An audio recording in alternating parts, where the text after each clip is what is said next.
Magandang umaga, Malacanang Press Corps. Welcome sa ating press briefing ngayong araw. Simulan natin sa good news na hatid ng administrasyon ni Pangulong Ferdinand R. Marcos Jr. sa bagong Pilipinas. Masigabo ang pagtanggap at puspusan ang papasalamat ng ating mga kababayan na nakikinabang ngayon sa 20 pisong kada kilong bigas na nabibili sa mga kadiwa stores ng ating Pangulo. Kwento ng ilan sa mga pumila sa bahagi ng vulnerable sector sa Cebu, malaking tulong sa kanilang ang patok na budget na bigas. Mas napagkakasya na daw nila kasi ang kanilang mga gastusin sa pang-araw-araw nang hindi nabibitin ang pagkain ng kanilang pamilya. Nasa 10 hanggang 20 pesos kasi ang natitipid nila ngayon sa bigas, na pwede nang gamitin sa ibang pangangailangan tulad ng gamot. Yusek, if I'm not mistaken, matatapos na yung extension ni General Marbil sa June 4, kasi tapos na yung election. And meron ng mga pangalang lumulutang gaya ni General Melencio Nartaes being the number 2 man of the Nartades being the number 2 man, and sinasabing close din kay Senadora Amy Marcos. And another name na lumulutang si General Torre, who led sensitive operations like the arrest of Pastor Apollo Kibeloy and former President Rodrigo Duterte. Meron na po bang take dito si Pangulong Marcos? At may nabanggit po ba si Pangulong Marcos kung ano yung possible criteria na mapipili niya as the next Chief PNP? Ang mga nabanggit niyo pong pangalan ay pulos po lahat yan ay may integridad at magagaling. Sa ngayon po ay wala pa pong pinapaabot sa atin. Hintayin na lang po natin ang announcement ng Pangulo patungkol dyan. When do we expect yung announcement? Kapag may nakarating na po agad sa akin, sa inyo ko po agad ibibigay ang impormasyon. Thank you very much. Eden Santos, Net 25. Yusek, good morning po. Meron po bang reaction from Malacanang dun sa naging statement po ni Alyansa Campaign Manager Toby Chanco na isinisisi po niya doon sa impeachment na isinulong against BP Sara yung pagkatalo po ng ibang kandidato po ng Alyansa? Wala pa po napaparating sa atin ang anumang reaksyon ng Pangulo patungkol dyan, kung yan man po ay totoo. Ang tangi lamang po nga naibigay sa atin na impormasyon ay dapat pong iwanan na kung ano man yung mga naging issue nung panahon ng pangangampanya at magpatuloy na lamang po ang bawat isa ng kanilang trabaho para po naman ito ay sa taong bayan. Quick follow-up lang po. Hindi po ba kakausapin ng Pangulo si Kong Toby para po sabi niyo nga iwanan na dahil tapos na yung panahon ng kampanya, may mga nanalo na po? Wala pong napaparating sa atin ganyan sa ngayon. Maricel Halili, News 5. Good morning, Yusek. Yusek, may we have your reaction lang dun sa naging statement ni Vice President Sara Duterte that she wants the impeachment trial to pursue because she wants to see bloodbath. Your comment on that? Medyo may pagkabayolente ang tugon ng ating Vice Presidente, pero we hope that it is just a figure of speech and it should not be taken literally. Kung yan naman po ang nais niya at talaga naman po magkakaroon ng balitaktakan kapag nagkaroon ng trial, hayaan na lang natin po itong gumulong. Sa point of view po ng Palace, whose blood should be spilled? Hindi po makikialam ang Pangulo patungkol sa ganyang issue.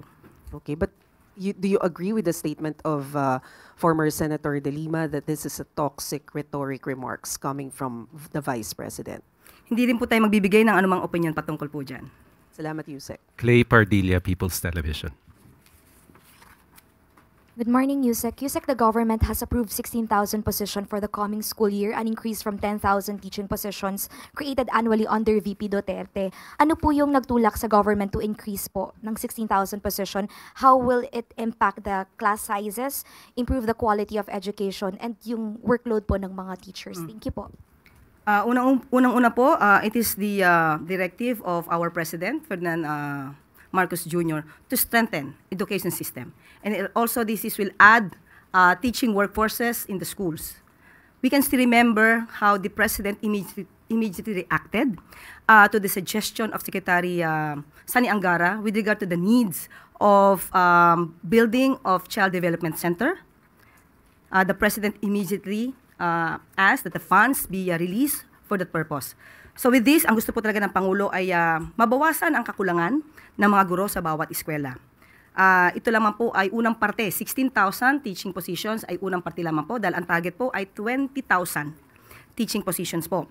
At ang nais po natin at ang nais po ng Pangulo ay mabigyan po ang bawat estudyante, matutukan po ng ang kanilang guro para po mas maging maganda ang kanilang pagsasanay at pag-aaral.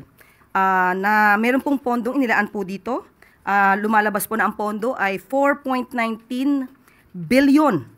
Ito po ay kasama po sa DepEd's built-in appropriation under 2025 GAA. So, tingnan na lang po natin kung ano pa ang magiging proyekto pagdating po dito at mas gugustuhin po rin natin na magkaroon po ng mas maraming classrooms para sa darating na pasukan. Tuesday New, DZBB. Good morning, ma'am. May utos po ba si Presidente kung meron man kaugnay ng problema po ngayon sa Visayas about the condition of the San Juanico Bridge? Kasi po medyo apektado na po yung mga residente, mga negosyante, at saka yung local economy doon. Ito lamang po ang una natin ipaparating. Ito ay ayon sa ating Pangulo. Ang pag-rehabilitate po, masasabi natin makakaroon ng pag-apekto no? Sa taong bayan, sa concerned citizens na nandoon sa lugar. Pero tingnan po natin ito sa mas positibong aspeto dahil ito po ay rehabilitation.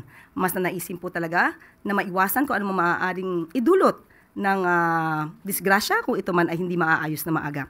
So, sa ngayon po ay nagkaroon po ng blue alert. Ibig sabihin na sa heightened alert ang mga concerned agencies para po matugunan, marespondihan kung ano man po ang pangangailangan ng mga tao na aapektuhan.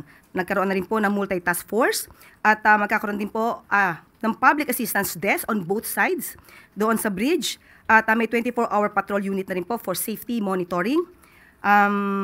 Magkakaroon din po ng weighing station para madetermina yung mga vehicle na pwedeng dumaan. At ito po rin ang ipinangako ng DPWH, magkakaroon po ng 13 shuttle buses, 24/7 service para dun sa mga tao na maapektuhan para po magamit po ang lugar dahil light vehicles lamang po ang maaaring gumamit dito. So, pansamantala yun po. At mayroon pong pakikipag-ugnayan ang DPWH sa LGUs at sa PPA para how to ferry the buses of passengers na maaaring maapektuhan po. Thank you, ma'am. Last question, Sam Medinilla, Business Mirror.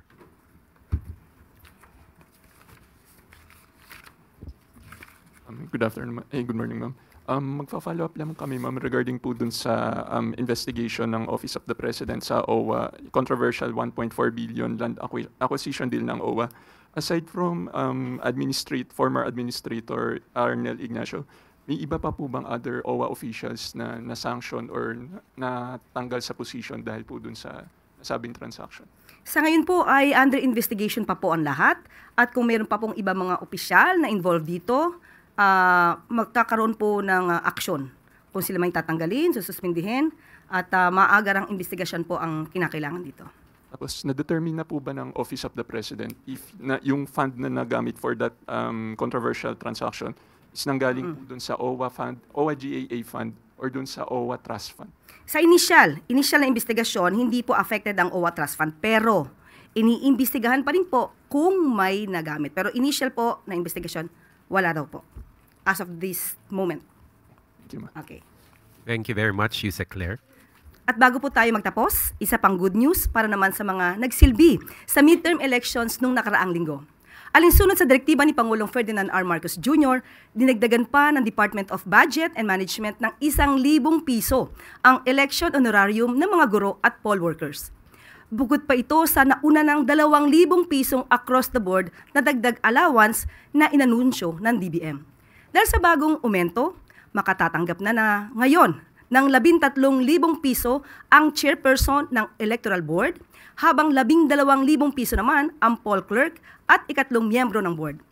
Hindi po matatawaran ang serbisyo ng higit 750,000 poll workers na inabot na ng madaling araw sa mga presinto o hindi na natulog, matiyak lang na mabilang ng tama at maprotektahan ang ating mga boto. Saludo po kami sa inyong dedikasyon. Panoorin po natin ito.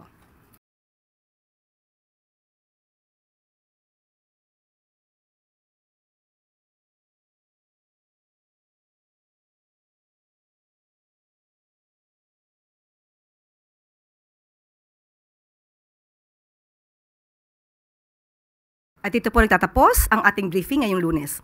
Maraming salamat Malacanang Press Corps. Magandang tanghali para sa bagong Pilipinas.